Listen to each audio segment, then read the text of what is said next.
challenges, right? You had to kind of adapt to a new tool. And what would you say was the biggest challenge with the new track? Knowing what we can do, how far we can push it. And this is something that'll, for us, will come more and more over time because, you have a new tool, you get used to it and it improves. Like the next track will be better, the next track will be better. That's our sort of modus operandi. Track, we try and make it better than the previous track. Right, because I remember when we were with the old engine, I remember with Tuscany and with Greenland, having conversations with you regarding, we were getting to the point where we were being limited by how far we could push our engine. Yeah, by that point, we had pushed the engine as far as it could go, and we had broken things and we had to roll them back. We broke a few things. This big change has really given us another huge set of tools to play with and experiment with, and then see how far we can push and just keep moving up, pushing and pushing, yeah. So there's a whole process every time we decide to create a new track. It's not just like someone comes up with an idea and you just start working on it. So how did it come to be and why Singapore? Because there are so many locations all around the world that we could have chosen. Where we've placed the track, we're not in the city, we're on the edge, but you can see the city in the background. And we have a theme park in the track. We have a giant aquarium in the track, which with the new lighting system, it looks just amazing. We have Ferris wheels, we have roller coasters, we have firework displays, we have lasers. Like, we've gone to town on this track to make it take advantage of the new engine. And all of this stuff is moving, and the lighting on the track, the lighting as the cars pass through it, it's just that chef's kiss thing. It's great. We kind of looked at what we thought the engine was going to do, because when we started this track and came up with the idea, we knew the engine was coming, but we didn't have it at the time. So we were looking for things that could take advantage of what we thought the engine could do. And the engine has, surpassed what we thought we could do. It's amazing. So we're really able to take advantage of that, and the track will really show this stuff off. So it's not just the new track that's getting the new engine treatment, it's also all the others, right? Exactly. We are going back to all of the old tracks and adjusting them, adjusting the lighting, tweaking the materials. We're giving them that little bit of extra polish that the new engine allows us. Means that basically they will all get that little pop up in terms of visuals, for sure. Yeah. When we were deciding what Asphalt Legends UI needed to be, we were faced with the choice of continuing to support really old legacy devices or pushing the engine and going for newer things that would be greater or look amazing for the new consoles where we're now present, and just, take advantage of what an engine upgrade should be. And so we made sure that the performance would still be there, so the game will still run as well, if not better, than it currently runs. And there's a very small subset of players that unfortunately will lose support, but they can continue to play with this cross-platform. They now can continue to play Asphalt with their previous priorities and continue to enjoy all the benefits of a new engine, basically. So it's not just a visual change that we've done, and it's not just all the new, the new game modes and the new this and the new that. It's also, there's a sound layer as well, the new soundtracks, so new music.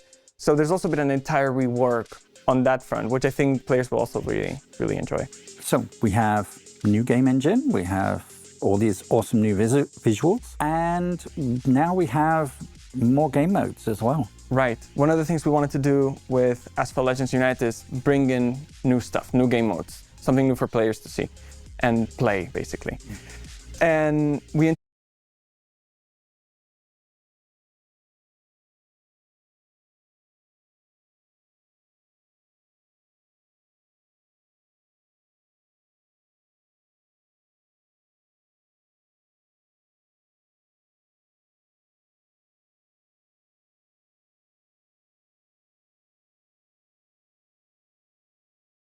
introduced the cooperative mode, which makes a lot of sense now that we're cross-platform, right?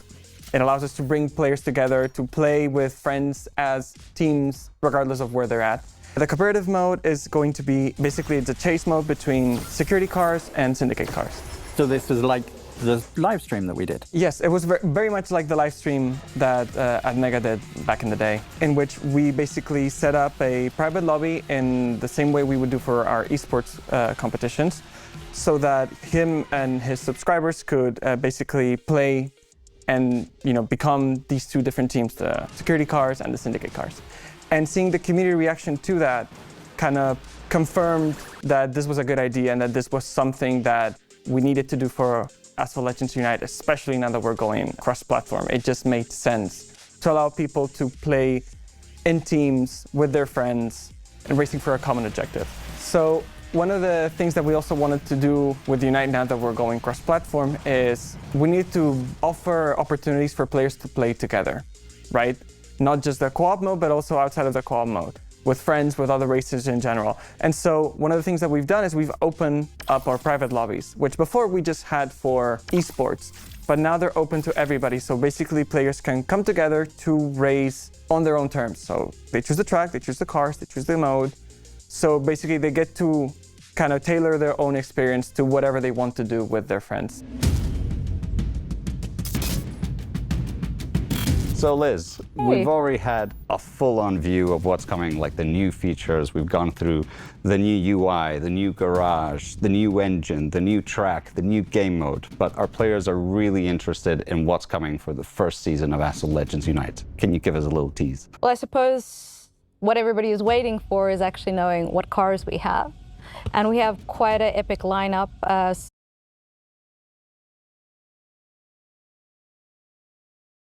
So we will have Bugatti, we will have Ferrari, we will have Porsche, we will have Koenigsegg. And we have a little surprise for our players as well, don't we? Yes, I believe so. So the other surprise we have is we also have the new exclusive trailer. Oh, is that the surprise? I was like, well, that was totally teased. Then let's have a look at, in exclusive, the new trailer for the first season of Asphalt Legends Unite. Enjoy. Hey, somebody tell them that we're just getting started.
So Liz, we've finally seen all the flashy cars in action, but the players are probably dying to know what events we actually have to store with them for the first season of Asphalt Legends Unite. Can you give us a tease?